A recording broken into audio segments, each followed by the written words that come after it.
My name is Ken. I'm a retired newspaper journalist and I live in Glasgow.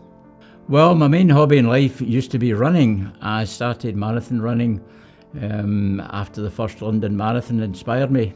I've probably run 22 marathons over a space of about 10-15 years. I used to do a lot of training on my own, so I always found that when I'm running with a group of people, they pulled me along, and it was a good experience.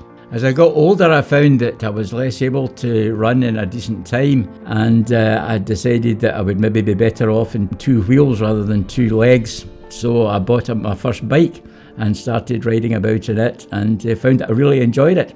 And it was very comparable with running in many ways, in that I was out in the fresh air, I was on my own. I just found that it was very enjoyable and kept my fitness levels up as well. I was quite concerned when I noticed a swelling had developed in my lower abdomen. It didn't cause me any problems at first, but as time went by, it became more and more uncomfortable. I phoned my GP and got an appointment, went to see him, and he diagnosed that I had an inguinal hernia. He gave me two options, one that it could be treated conservatively, or I could get an operation to treat it. I first found out about Ross Hall from looking at the internet, just about hernias in general and about the kind of treatments that were available.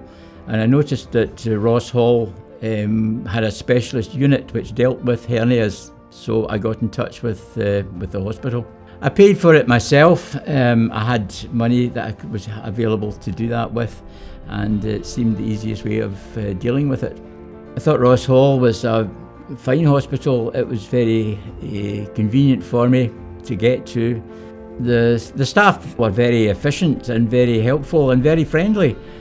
It feels great to be back, really enjoying my exercise regime now, and I hope to continue this as long as I can.